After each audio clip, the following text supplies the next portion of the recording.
What's the meaning of brush off?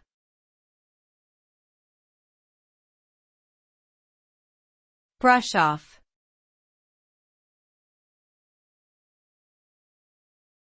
Brush off.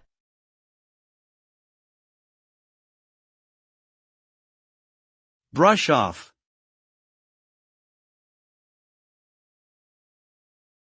Brush off.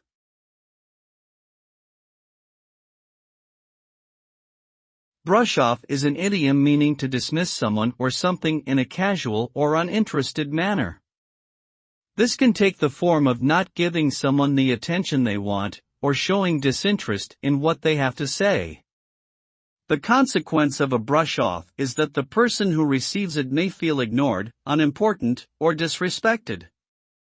The brush off can be a social cue that the person should end the conversation or move on to another topic.